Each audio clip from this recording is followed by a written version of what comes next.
All right, folks, welcome back, everybody. Welcome back to the second day, the last day of the first week of this class. I hope everybody's doing all right. I hope the first week of the semester hasn't been too hard on you. And I also hope that you are getting into the mindset of being in school and you're ready to do work. Like you're ready to start studying. You're ready to start learning. It's a good idea to start learning now. Anything we've covered this week, try to get it down already versus leaving things till the end, because that is when things get problematic for classes like this, especially where it's like highly technical and there's a language and tools that are not intuitive that maybe you haven't been exposed to before. That will start to mount up. And although individually, as individual nuggets, they're easy to comprehend, if you don't have enough time to learn them all because you are putting things off, and then you are like trying to learn everything within 1 or 2 days before an exam, it becomes disastrous, and you are not able to learn all of it in the way that you should learn it in order to earn the grade that you're looking for in a class like this. So get into the mindset of being in school now. This weekend, do a little bit of work. Obviously, it's not serious yet, but like any free time you have now is an opportunity to avoid, being backed into a corner later on in the semester, right? When things start to come to a head, when there's like assignment due dates, when there's exams, when like 30 things are happening. Who knows what else might be happening in your personal life, or if you're working, maybe there's stuff happening there. So if right now, as soon as the semester starts, anytime you have free time, that is an opportunity, and you should be taking advantage of that opportunity. Does that mean you can't have some fun? No, you should have some fun as well. Put aside some time this weekend to hang out with your friends, play some video games, whatever you do to have fun, do it.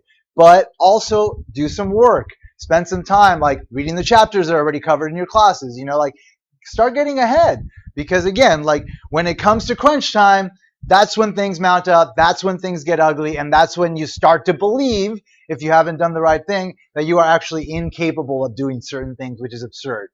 Everything, no matter how challenging it is, you can learn, you can overcome. It just requires the right amount of time. And a lot of times, the right amount of time is a lot of time.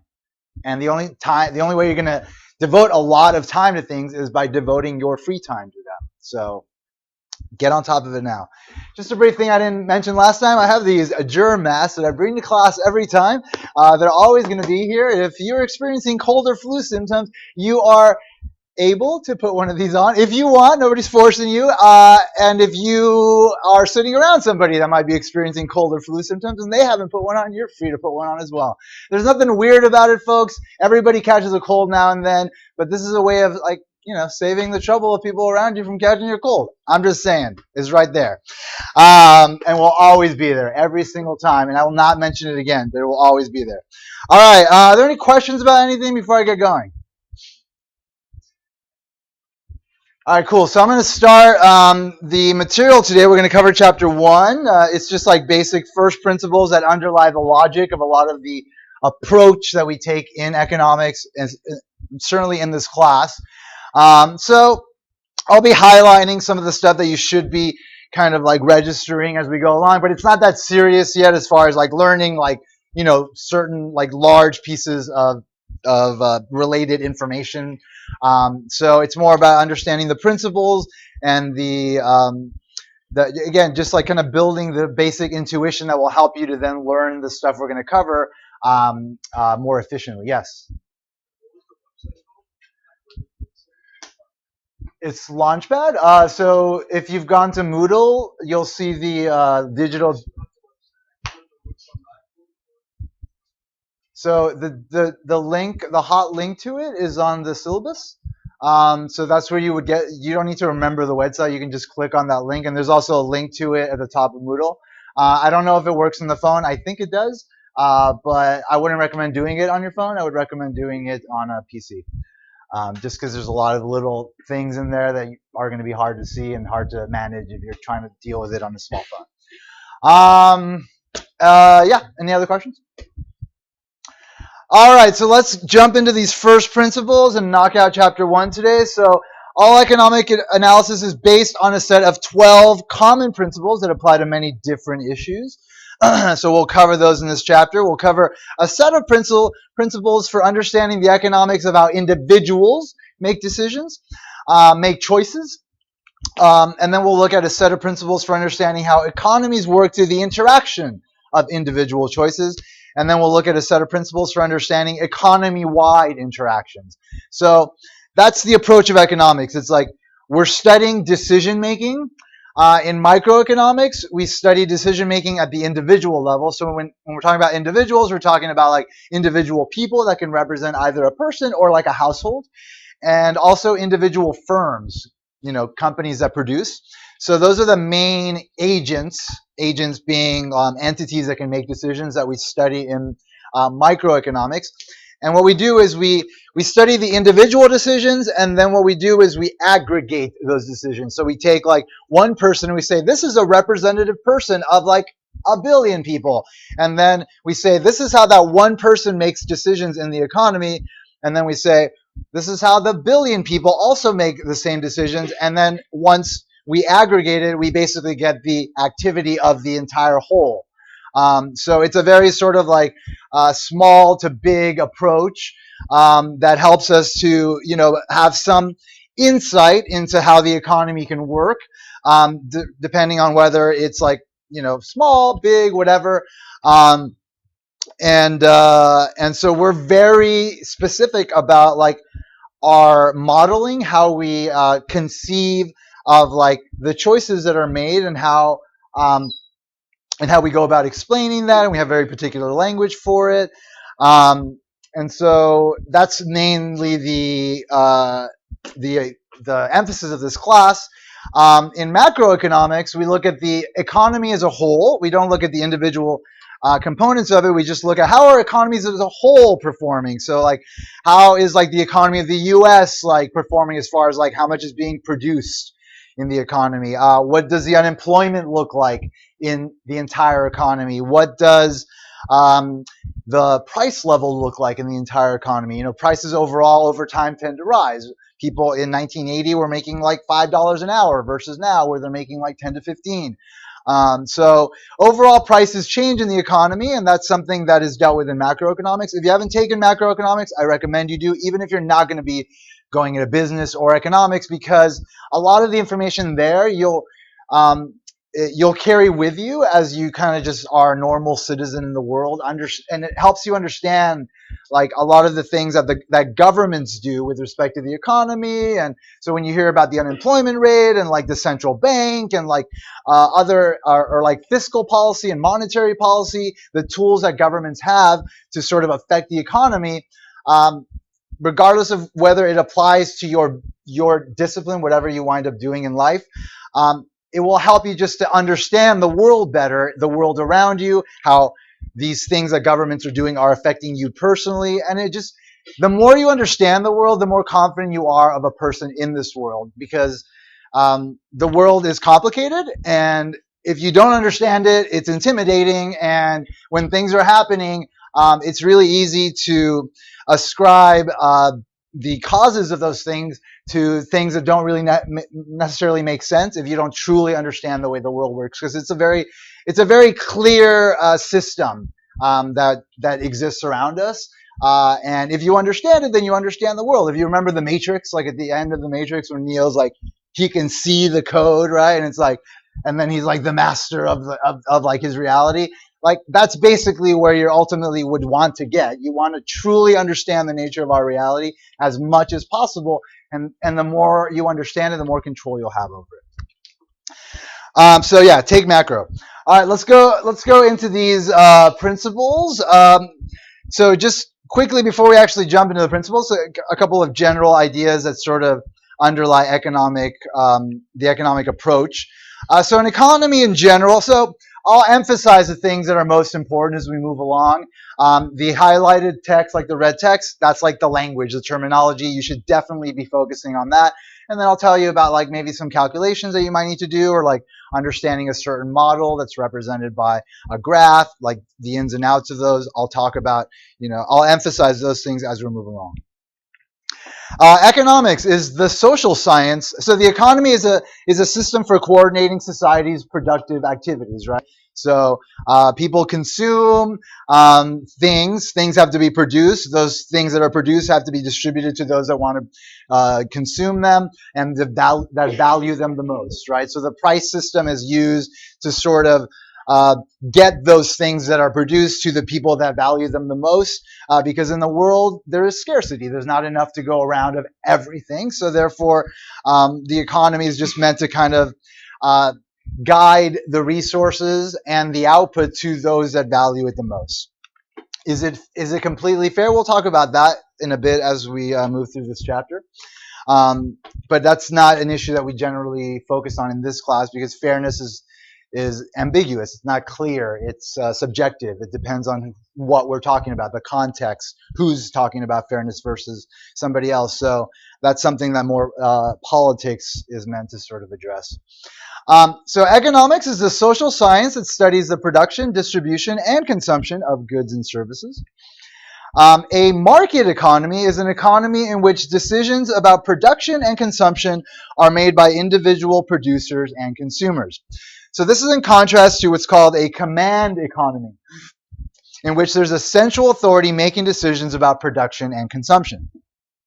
So command economies have been tried, most notably by the Soviet Union between 1917, in which they had a revolution that toppled their feudal lords. They had like some sort of royalty that ran the country. Then a revolution took them down. They were slaughtered. And then communism took over, which had really good intentions. The intentions were like, let's use the resources of our country to take care of everybody. Great. That sounds awesome. I love the idea. Unfortunately, good intentions over time can be eroded by just the complexity of the world. And even though you might have a generation that has those good intentions and is interested in implementing them and actually implementing them well, over time that generation dies out and others come in and they may not share the same values. Ultimately for them, it may be about, using the system to benefit themselves. And that's pretty much what happened in the Soviet Union over time. Over time, the good intentions eroded, and eventually it just became about like those that were in charge, like taking full advantage of the system and just kind of throwing the scraps to the folks at the bottom, the majority of them.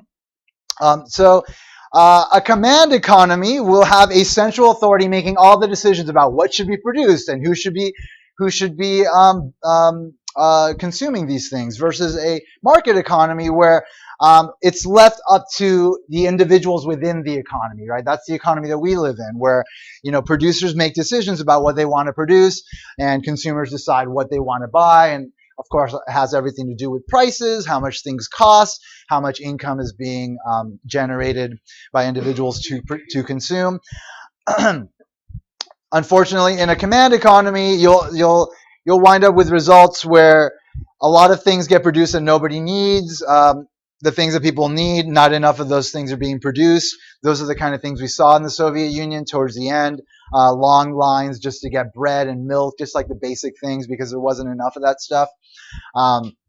So ultimately, it demonstrated to the world that an economy like that just doesn't work. And so we need a market economy. Is a market economy perfect? We'll talk about the issues a bit, but ultimately it's not. There are failures to the market, and that's what the government needs to also play a role. And we'll lightly touch upon those issues throughout the semester. The government definitely needs to be involved in the economy, though, but just not be the central authority controlling it. So market economies are able to coordinate even highly complex activities and to reliably provide consumers with the goods and services that they want. The unplanned chaos of a market economy, right? Nobody's planning what we all do. Nobody's saying, you over here, you produce iPhones. You over here, you produce Audis. It's like everybody's kind of doing their own thing. And so that's what's meant by unplanned chaos. So the unplanned chaos of a market economy turns out to be far more orderly than the planned of a command economy. And so what drives this is what we've termed the invisible hand, which refers to the way in which individual pursuit of self-interest can lead to good results for society as a whole. So in 1776, this guy, Adam Smith, who basically was the first person to kind of write down everything that was that sort of encompassed the logic and functioning of an economy. He wrote a book. It's called The Wealth of Nations. So in a famous passage from this book in 1776, this pioneering Scottish economist, Adam Smith, wrote about how individuals, in pursuing their own self-interest, often end up serving the interest of society as a whole. And that's where the term invisible hand came from. He coined it. So microeconomics sort of resulted from this. This was like the first book that kind of developed the ideas of microeconomics. Adam Smith is sort of like the father of economic theory. So microeconomics is the branch of economics that studies how people make decisions and how those decisions interact. So that's what this class is about. It's about figuring out exactly how people make decisions in the face of scarcity, and how those decisions interact to establish a market economy that works to the best capacity it can. It's not perfect. We all know that. We all live in an imperfect world, but it's better than it could be, and that's something that we should be happy about. All right. So no, it's not. No, this is just like basic ideas that kind of underlie everything, and then we'll get to the individual principles in a second. So the invisible hand isn't always our friend. So again, like the market economy doesn't always work for everybody. We all know it. It's important to understand when and why the individual pursuit of self-interest can lead to counterproductive behavior. In those instances, we describe them as market failure. So when the individual pursuit of self-interest leads to bad results for society as a whole. Examples include like air and water pollution, as well as the overexploitation of natural resources such as fish and forests. So those are cases where like you have firms that are producing and they may be polluting, and they don't necessarily have to do anything about the pollution because what they're trying to do is just produce a bunch of maybe paper or something. But there's a bunch of pollution that they can just throw into the river because it's easy and doesn't cost them anything to get rid of it that way. But obviously that's bad for society. It's bad for our planet. It's ultimately a bad thing. So in cases like this where there's market failure, that's when the government should be involved. Economic analysis can often be used to devise solutions to these problems. So that's definitely one area where economic analysis is useful. It tries to sort of identify instances of market failure and how governments can best approach imposing regulations on these industries to try to make better those situations. Good times, bad times. The economy, as we know, sometimes it has ups, sometimes it has downs, recessions, and expansions. So it doesn't always run smoothly. It experiences fluctuations, a series of ups and downs. So a recession is a downturn in the economy. So again, we're talking about the overall behavior of the economy. We'll touch upon some of these bigger issues just in this chapter, and then we'll veer off from them. In this chapter, it's just meant to give you like an introductory idea of economics in general and how microeconomics fits into that, and sort of lay the seeds of like what you'll learn in macro if you wind up taking that class, which you should. I recommend it. So like market failure, recessions are a fact of life, and they are a problem for which economic analysis offers some solutions, but that's definitely on the macro level, and those ideas are discussed in macroeconomic classes. Again, recessions are one of the main concerns of the branch of economics known as macroeconomics. Macroeconomics is the branch of economics that is concerned with the overall ups and downs in the economy. Onward and upward. So the economy, all economies, have been expanding their potential of how much they can produce over time, and that has dramatically changed our reality. Our reality has changed dramatically over the last 30 years via the digital revolution, but over the last 120, 130 years, like things have changed so much that people back then would think that we are somehow like, part of some supernatural reality, because the things that we are able to just have at our grasp today are, to them, would be like magical, right? Like, there would be no way for them to explain because the world is so dramatically different. So at the beginning of the 20th century, most Americans lived under conditions that we would now think of as extreme poverty. Only 10% of houses had flushing toilets. Only 8% had central heating. Only 2% had electricity, and almost nobody had a car, let alone a washing machine or an air conditioner. So such comparisons are stark reminders of how much our lives have been changed by economic growth. So economic growth is the growing ability of the economy to produce goods and services. So again, like going back, just just some decades, like the things that we have are the things that people like coveted, and only like the richest of the richest had. So anytime like you're feeling bad about anything with respect to like your life and like things around you, like you have to try to make yourself aware of the fact that like a lot of what you have are like huge accomplishments in human history that are now things that have dramatically enhanced your lifestyle. But a lot of you have grown up in a world where they already exist and you can't really appreciate them for what they are. But if you just go back like 100 years, like things were dramatically different, and you would be considered like in the highest of classes for those people. Also, like going back, like like antibiotics were only developed like in the middle of the last century. Approaches to like heart medicine, advances in any kind of medicine that have elongated our lives, have dramatically changed our life expectancy, which back then was around like 40, and now it's like in the 80s. So our lives are incredibly better than we even can understand, but you should always try to understand it, because it does help you to sort of have a little bit of peace of mind with respect to your current situation, which you often can just overlook as being valuable, because we're always sort of being asked to compare ourselves to like what's quote unquote better based on the information we get from the media, etc. But all that's just a bunch of silliness. It's just ultimately meant to want us to want more things so that we buy more things. If we just like stop and like really take a look at the things that we have, we are very lucky people. In fact, just being in this classroom makes you one of the most privileged people in the world, and most people in the world don't even get a chance to be here. There's even people here today. There might be even people.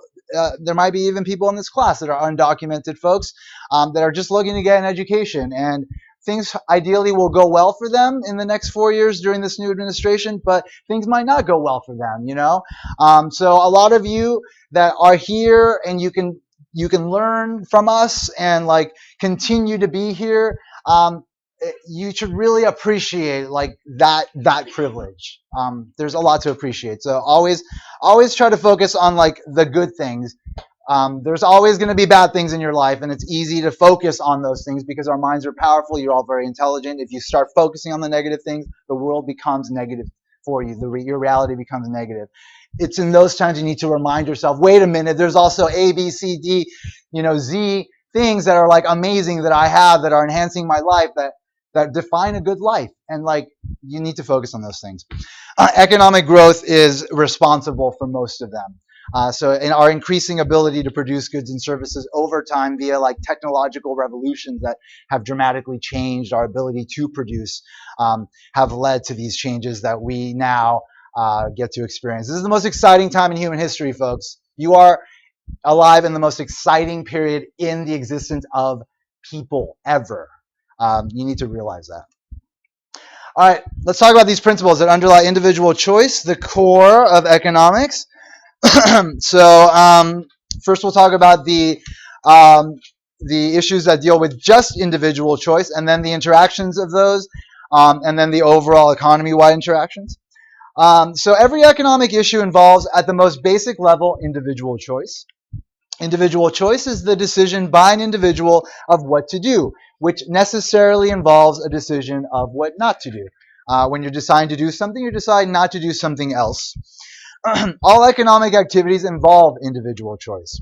So 4 economic principles underlie the economics of individual choice. I'll list them here and then go through them in more detail. People have to make choices because resources are scarce. The opportunity cost of an item, what you must give up in order to get it, is the true cost of the item. 3, how much decisions. So decisions about how much to do of something. How much should I buy? How much should I produce? Those decisions require making trade-offs at the margin, at the edge of an activity. So you have to compare the costs and benefits of doing just a little bit more of an activity versus the cost of doing just a little bit more of an activity versus doing less of it, a little bit less of it. That's what making decisions at the margin means. We'll talk a lot about that throughout the semester. Fourth principle, people usually respond to incentives, exploiting opportunities to make themselves better off. All right, so let's focus on the first principle. Choices are necessary because resources are scarce. A resource is anything that can be used to produce something else. Resources include things like land, labor, and capital. When we say land, we're talking about natural resources. Labor, we're talking about people that work. And capital, we are talking about like the people-made machines, items, whatever, buildings that are used to produce. So capital includes goods like machines as well as human capital. So human capital is like the skills that you learn. So education is part of your human capital. You are here to generate more human capital. Scarce, and it just means that something is in short supply. So as a result of scarcity, people and societies have to make choices. Many of these choices are individual choices, but in the economy as a whole, some of the choices are left up to the government. And that's something that you focus on more in macroeconomics. Time is a scarce resource, so every moment that you are deciding to do one thing, you're deciding not to do something else with that fragment of time. So it's a valuable thing, time. Don't waste it. All right, second principle. The true cost of something is its opportunity cost. So an opportunity cost is a term that is very specific to economics, but ultimately it's the most important type of cost. So opportunity cost is what you must give up in order to get something. Choosing something always means not choosing something else. So if you're choosing to come to college, you have a cost that you're incurring. That's very clear. It's the explicit cost of coming to college: the tuition, the books, the housing. But there's also an implicit cost. Because you're here, you're not earning money at a job. And so you're foregoing those wages while you are here expanding your human capital so you can make more money in the future. So the opportunity cost is the sum of your explicit and implicit costs. So you are incurring explicit costs to pay for college and books and whatever, but you're also giving up not working, and so that cost is incorporated into the concept of cost, which we term opportunity cost. So again, sometimes the money you have to pay for something is a good indicator of its opportunity cost, but sometimes it is not because you're not thinking about the implicit cost. Third principle, how much is a decision at the margin? So how much should I do? How much should I study? How much pizza should I eat? How many cars should I produce? So many choices are either or choices. Should I go to the movies or not? Should I go to the grocery store or not? Should I study tonight or not? Other choices involve how much, or do you want more decisions? I've eaten 5 slices of pizza. Should I eat one more? How many dates should I go on this weekend, etc. To decide how much, you must weigh the costs against the benefits. So there's a trade-off that always exists whenever you're trying to decide how much of something to do. So the trade-off is the comparison of the costs and the benefits of doing something. So when we're talking about how much decisions, the decisions are made at the margin. So a marginal decision is a decision made at the margin, the edge of an activity, about whether to do a bit more or a bit less of that activity. So you've eaten that 5th slice of pizza, you're at the margin of pizza eating, and you're thinking, should I eat that 6th pizza? What is my marginal benefits of that 6th pizza? Well, it's the pizza, right? What is my marginal cost? Well, it might be some time spent in the bathroom, right? Marginal analysis is the study of marginal decisions, and marginal analysis is central to a lot of the way that we model behavior in economics, and it's something that we'll be touching upon quite a bit in the second and third part of the semester. Fourth principle, people usually respond to incentives by exploiting opportunities to make themselves better off. So an incentive is anything that offers a reward to people who change their behavior. When you try to predict how individuals will behave in any economic situation, it's a good bet that they will respond to incentives and exploit opportunities to make themselves better off. So, if like there's money to be made in an industry, it makes sense that those investors that want to make money will put their money into those industries. So they will exploit that incentive and, make profit. Individuals will continue to exploit these opportunities until they have been fully exhausted. If there's profits to be made in an industry, more firms will come into that industry and start producing in that industry. But eventually, too many firms will produce in the industry. There'll be a lot of competition, prices will go down, and profits will go down. So then the incentive will go away for other firms to enter those industries. So the principle that people will exploit opportunities to make themselves better off is the basis of all predictions by economists about individual behavior. So we always assume that people will always choose a choice that will make them better off if it is available. If they will not just simply leave it on the table. People will always try to take advantage of situations in a good way to make sure that that they can benefit from it if it's possible. All right, let's talk about interactions, how economies work. So we've talked about the principles of individual choice. Now let's talk about the principles that underlie the interaction of those individual choices. So we know an economy is a system for coordinating the productive activities of many people. In a market economy, coordination takes place without any coordinator, as I already mentioned, versus a command economy where the central authority makes all the decisions. So in a market economy, each individual makes his or her own decisions and choices. Those choices are not independent of one another, though, right? We don't exist in bubbles. If you decide to do something, then that will most likely mean that somebody else either will not be able to do that immediately or eventually, right? Like the opportunities will dry up eventually, and then your decision to do something will affect another person's decision to be able to do it. So the interaction of choices basically means a situation in which choices affect your choices and vice versa. So my choices affect your choices and vice versa. And that is a feature of most economic situations, and the results of this interaction are often quite different from what individuals intend. So even though everybody's kind of like doing their own thing, most people aren't looking to hurt other folks, but sometimes us doing our own thing can, result in a bad outcome for society as a whole. Example, over the past century, farmers in the U.S. have eagerly adopted new farming techniques and crop strains that have reduced their costs and increased their yields, right? Like technology improved, firms are like, yeah, we can produce more food and cheaper, therefore we can charge less. Yeah, that's all well and good, but the end result of each farmer trying to increase his or her own income has actually been to drive many farmers out of business. So smaller farmers aren't able to compete against these large, like multinational corporate entities that are able to produce at huge scales in order to minimize the cost for us. And so in the process of folks trying to make themselves better off by making individual decisions, it's resulted in like individual farmers, the individual farming industry to kind of basically go extinct. So just as there are 4 economic principles that underlie individual choice, there are 5 principles underlying the economics of interaction. I'll list them here again and go through them in detail in turn, one at a time. So the first principle is that there are gains from trade. The second one, because people respond to incentives, markets move toward what's called equilibrium. Seventh principle, resources should be used as efficiently as possible to achieve society's goals. Eighth principle, because people usually exploit gains from trade, markets usually lead to what's called efficiency. I'll define all these terms in a bit. And finally, when markets don't achieve efficiency, government intervention can improve society's welfare. All right, so let's talk about these 5 principles.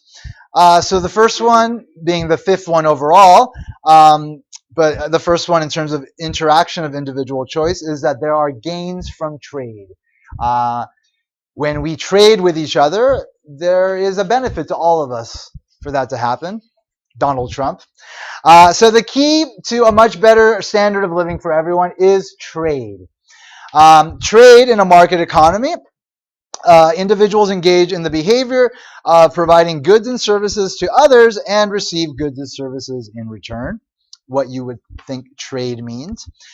So the reason we have an economy is because not many self-sufficient individuals, the reason we have an economy, not many self-sufficient individuals, is that there are gains from trade. Yes, okay.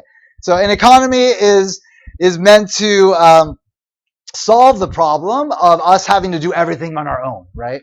So if people are focusing on things and then trading with each other, then everybody benefits from that rather than everyone else having to kind of just do their own thing and like, write their own legal contracts, learn entire, medical books so that they can solve their own medical problems, learn how to make their shoes, etc. So gains from trade means that people can get more of what they want through trade than they could if they tried to be self-sufficient.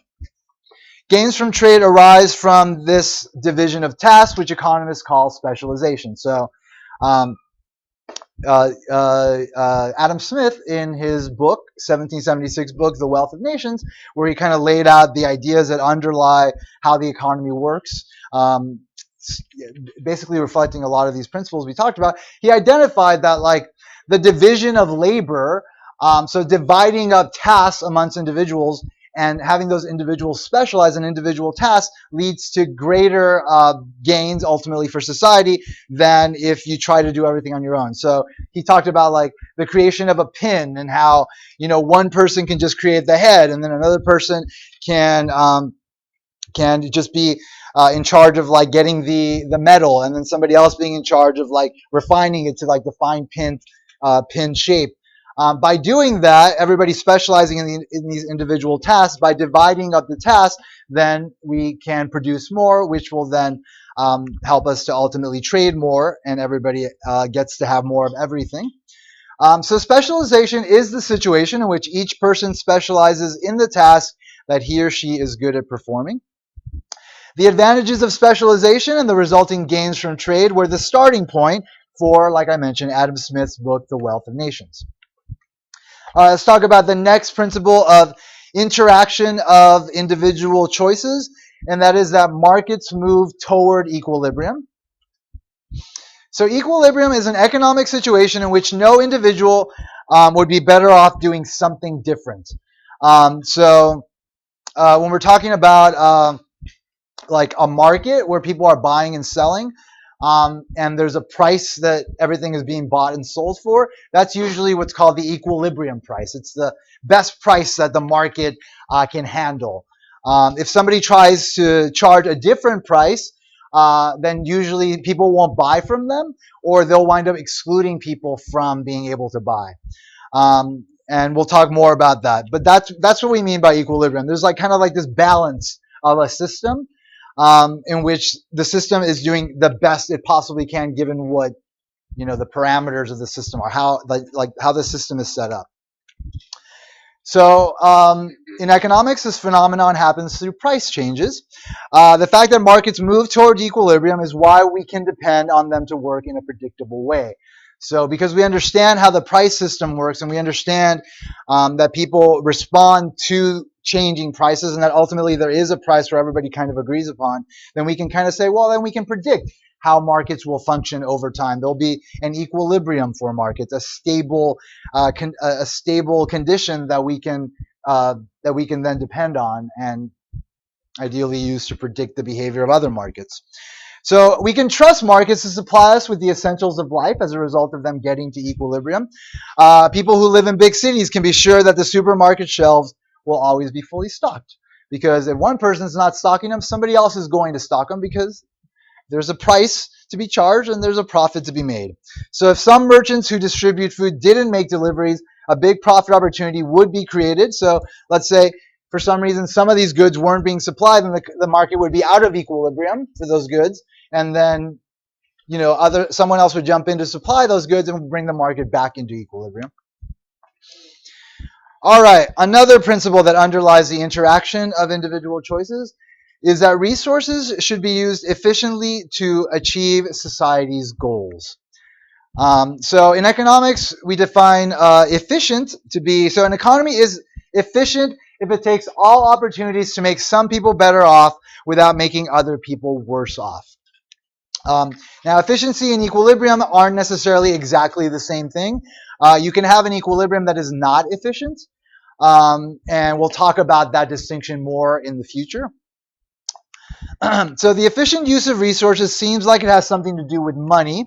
In economics, money is only a means to an end. So ultimately, in economics, when we study the economy, we think of it in what's called real terms.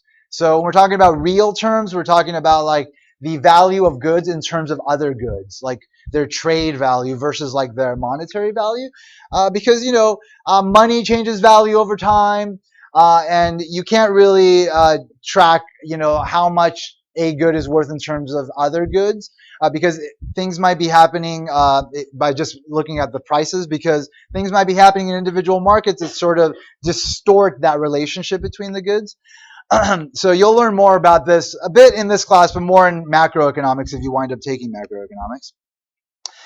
So the measure that economists really care about is not money, but people's happiness or welfare. Economists say that an economy's resources are used efficiently when they are used in a way that has fully exploited all opportunities to make everyone better off. So when we've fully exploited all opportunities to make people as happy as possible, to maximize the satisfaction of society, which is also a way of saying maximizing the welfare of society. Something else to keep in mind in this class is like you'll hear terminology that maybe you're already familiar with, like you've used the word efficient in a lot of different contexts. But in a class like this, like economists have taken certain words that are colloquial, common to standard everyday language, and kind of defined it within the context of the discipline.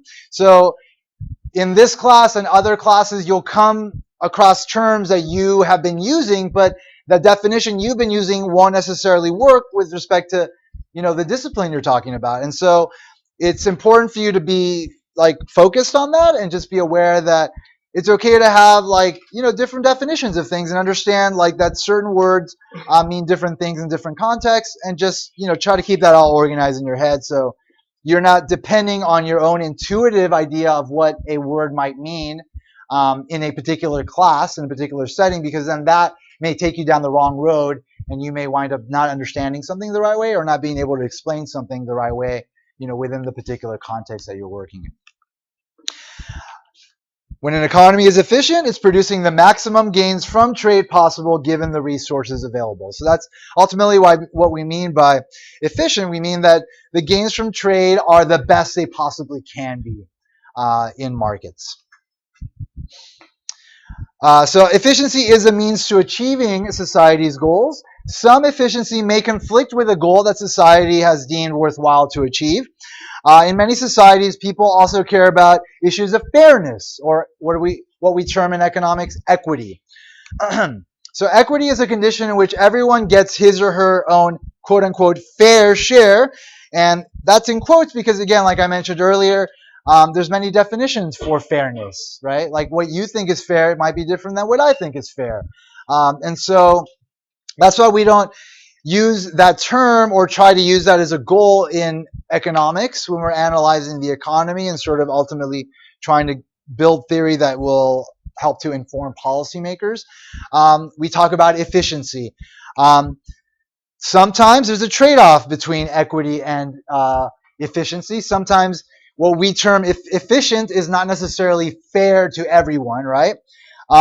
And that's why it's important for there to be government intervention in markets, because even though a market may be working seemingly efficiently, that may not be fair. That may not be equitable to maybe like a large portion of the population, and we need to be aware of that as a society. And that's why we have government to play a role and like try to sort of come to some sort of consensus about those issues, which are very hard to come to consensus about. That's why we have these crazy sort of swings in our political system.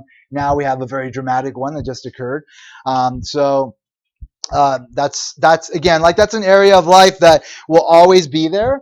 No matter what we do in economics to try to like rein in like the chaos of the world and like explain how it works, we'll never truly be able to, because all of us, regardless of how much we are looking out for ourselves when we're making our decisions, and ultimately hoping that those decisions are also good for everyone as a whole, regardless of how much we want that to happen, we also have that animal part of us, right? So there's this great economist, his name is John Maynard Keynes.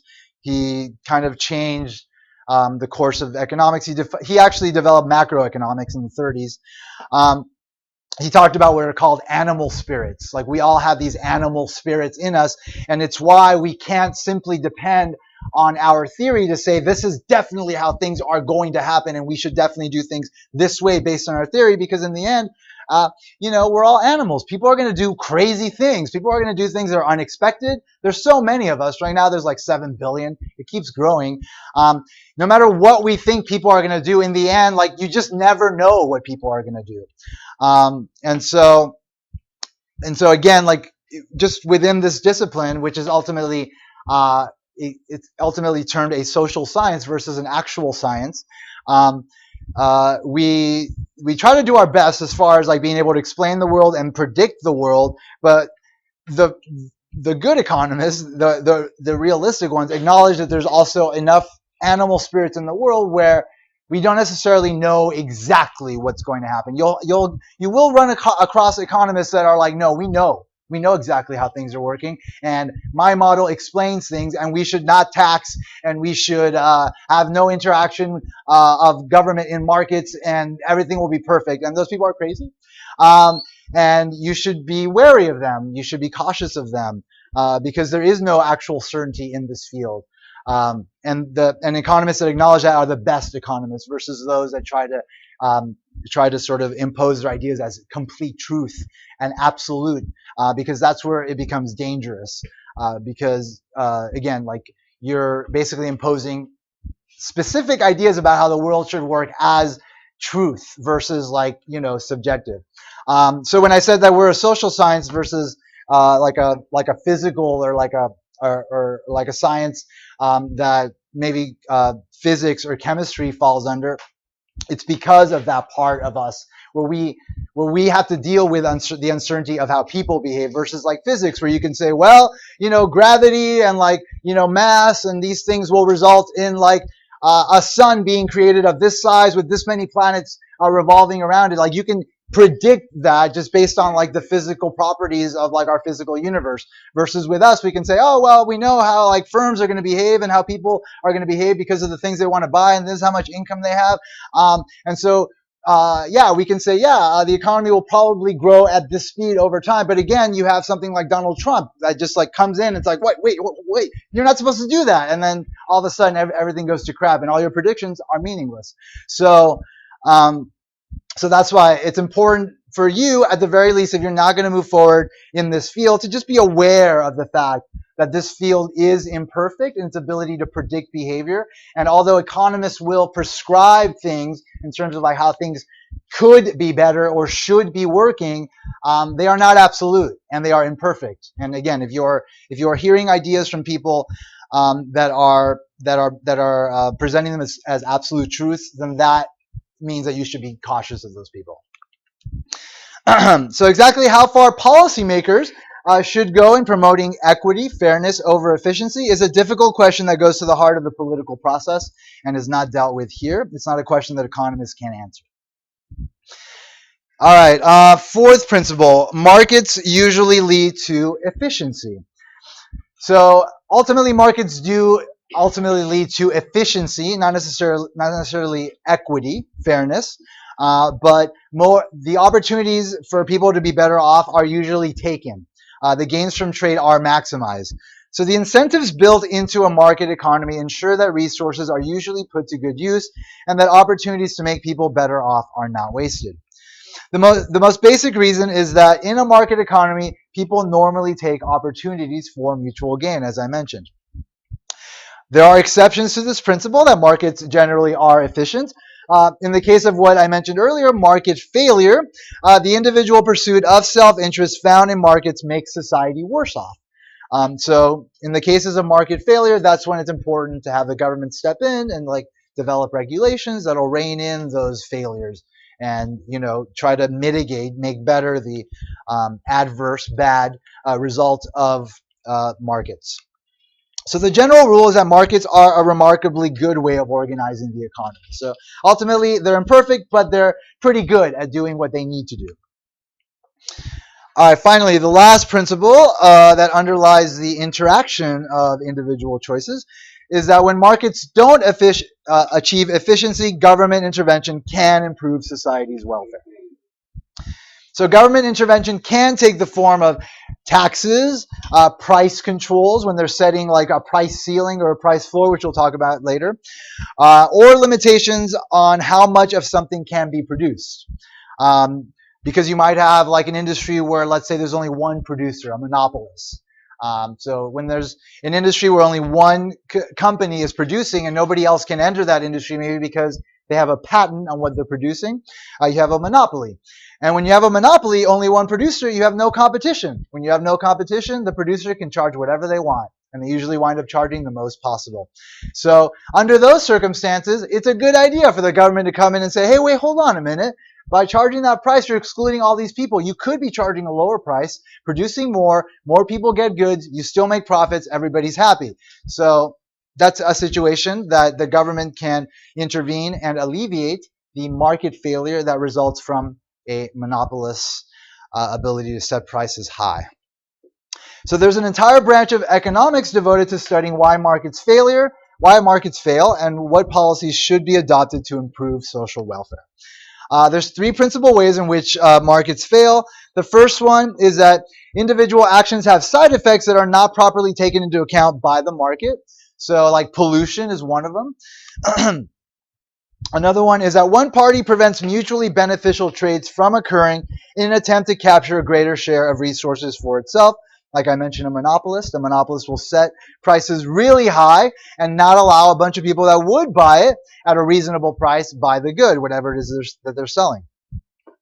Some goods, by their very nature, are unsuited for efficient management by market. We'll talk about these goods at the very end of the class, actually.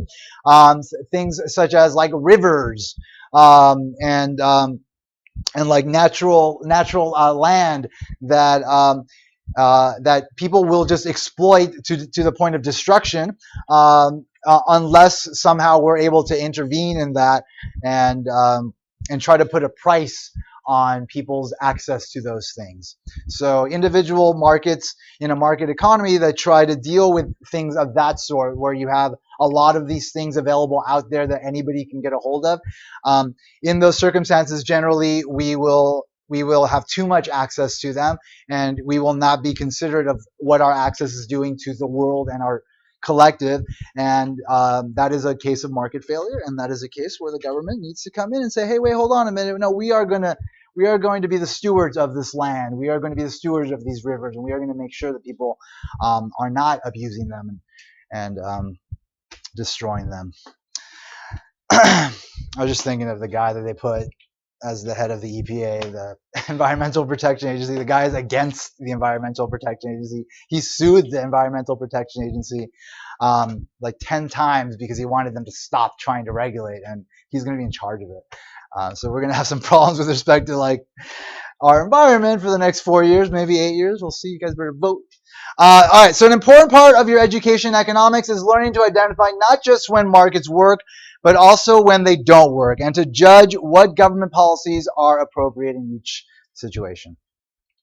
All right, now let's talk about the final principles that underlie economy-wide interactions, right? So we talked about principles that underlie just individual choice, so the things that individuals do. We talked about the principles that underlie the interaction of those choices. And now we're going to talk about the principles that underlie all the interactions of everyone in the economy. And these principles are going to highlight issues that, again, are central to macroeconomics. So we'll just mention them here, but again, they'll be fleshed out more in a macro course. So again, recommend you take macro. It's important. So to understand the economy as a whole, its ups and downs, which are recessions and recoveries, we need to understand economy-wide interactions. Understanding the big picture of the economy requires three more economic principles. The first one is that one person's spending is another person's income.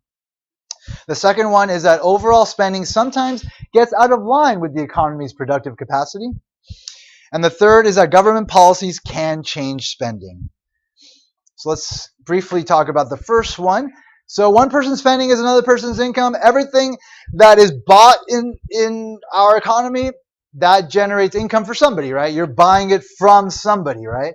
So So all the money ultimately in the economy is sort of being cycled around. And so unless the economy is trading with other countries, other economies, it's what's called a closed economy. And within that closed economy, basically all the resources stay and they're just being funneled from one group to the other. And the government is the one that ultimately winds up affecting that via its control of the money supply, which we'll talk about in the third principle. So the second principle here is, again, underlying overall economy-wide interactions, is that overall spending sometimes gets out of line with the economy's productive capacity. Sometimes we're producing too much and we're not spending enough. Sometimes we're spending too much and not producing enough. So macroeconomics emerged as a separate branch of economics in the 1930s when a collapse of consumer and business spending, a crisis in the banking industry, and other factors led to a plunge in overall spending. So that was the time of the Great Depression, right? We had this crash of the stock market in the 1930s. We didn't have macroeconomics then. We didn't have a whole branch of economics that deals with like how the overall economy works and how the government can play a role in trying to like make that better by maybe its spending a bit. John Maynard Keynes, the guy I mentioned, he actually developed this branch of economics. He was the one to suggest that we have a set of ideas that governments can use to try to help the economy during times like we saw in the 30s. So in 2008, when we had our huge housing crash and the banking crash, things could have been horrible. Things would have still been horrible today as a result of that time. We would have been in a Great Depression like they had been in the 1930s. But the government stepped in right away. They knew exactly what to do. It was not popular because the government had to write like huge checks to the banks to save them, to stop them from collapsing. And then like a huge stimulus that Obama set forth for us that helped us to rebound. They didn't have those ideas. Like back then, it was like about a self-regulating economy. Oh, we'll just let it like fix itself over time. And really, those ideas were being perpetuated, brought forth, and made normal by like the richest of us, right? Those that weren't necessarily affected by like these ups and downs because they're fine ultimately, right? They've got enough. And for them, it's okay to say, oh, well, let's just let the thing play out. Yeah, it takes 20 years, so be it. Because it's painless to them, but obviously to everyone else, especially the people at the very bottom. And there's people way more at the bottom than anyone who may be the poorest person in this class, in this world. Those people wind up suffering the most. Those people wind up being hurt quite a bit. John Maynard Keynes knew this. He brought forth a set of ideas that were adopted by the government. And in large part, it did help to mitigate the situation in the 30s. And definitely now, through decades of us sort of refining these ideas, they have become very effective, which again helped us to avoid the kind of Great Depression circumstances that they had in the 30s that we could have still had to this day from the 2008 silliness that occurred. So that plunge in the spending in the 30s led to a period of very high unemployment known as the Great Depression. In the 1930s, spending fell far short of what was needed to keep American workers employed, and the result was a severe economic slump. It's also possible for overall spending to be too high. Like there might be too much spending in the economy. Things might be going too well. And when that's happening, prices will start to go up. The problem with prices going up is that wages don't go up fast. Prices in markets for goods and services might go up, but people don't have like their bosses say, oh, well, everybody's doing so well. Here you go. Here's a raise just for no reason. No, there's like contracts that say, oh, once a year we're going to give you a raise and it's going to be like 3% or whatever. Like that is what we call sticky wages. These are all macro issues. Don't worry about learning it for this class. I'm not going to test you on this stuff, but it's important for you to know that stuff. So because wages don't go up, then if prices are going up, then that starts to affect people, right? People can't buy as many things. Firms stop producing as much because they're not selling as much, and then we eventually wind up going down. So in that case, the economy experiences what's called inflation, a rise in prices throughout the economy versus prices in individual markets. So the rise in prices occurs because when the amount that people want to buy outstrips the supply, producers can raise their prices and still find willing customers. Again, if you're interested in those issues, macro is where those are fleshed out. And again, I highly recommend that class because it's really interesting. It'll really help you understand the world a little more. It'll help to give you an informed perspective on like these issues that you often hear about, like during elections, politicians talk about them. You hear about them all the time on the news. These are things that you should know about. You should not walk this world not knowing how it works, especially the things you're hearing about, because they are affecting you. And you should be able to not only explain them, but be able to have an opinion about them. And it might end up helping you in the long run. So definitely always search out information. And as I mentioned, government policies can change spending, which is the final principle here that underlies the economy-wide interactions. So the government itself does a lot of spending on everything from military equipment to education. The government can also vary how much it collects from the public in taxes, right? So depending on how much it's collecting in taxes, that's going to affect overall incomes in the economy, right? So if it cuts taxes for everybody, then everybody has a little bit more money to spend. That money is put into the economy, and then there's more money being funneled around. More firms have more money to spend on workers. People get more jobs. The people that get more jobs can then spend more, and they spend more. That generates more jobs. The government's control of the quantity of money in circulation gives it another powerful tool with which to affect total spending. So it's a complicated process to explain how a government expands and contracts the money supply. So I won't explain it here because it's explained in fine detail in your macroeconomics course. I'm not gonna confuse you because it would take a lot more than just like 10 minutes to be able to explain it to you. But you should know how that works because it's so important. It really affects your lives. But these are the two main tools that the government has. They have what are called fiscal policy tools and monetary policy tools. So government spending, taxes, and control of money are the tools of macroeconomic policy. So fiscal policy is the taxing and spending policy. And monetary policy is a policy that has to do with expanding and contracting the money supply. Again, these are not issues we'll talk about in this class. We're immediately going to start jumping into like micro issues in the next chapter and beyond. But again, super important. You should learn it. So before you go, before I let you go, not that you couldn't go right now because you can. You're adults, make the right decisions for yourself. So what's going to happen? I'm going to open up the first homework for this chapter. As you know, there's videos explaining all the answers, so use that as a tool. I'm not going to make anything due until the third week of class because of people adding and dropping. So you'll see due dates for the homework. I would suggest doing these things sooner rather than later. Don't leave them till the end. Because again, this class is challenging mainly because there's a lot of little complicated things you're going to learn. And those things will eventually mount up. If you're not learning them as we go along, you're going to have to learn them all at once and you're not going to be able to do it. You're going to do bad on the exams. Don't do that. Don't let it happen to you. Have a good weekend. But if you need to sign in, make sure you sign in. I'll see you all next week. Correct.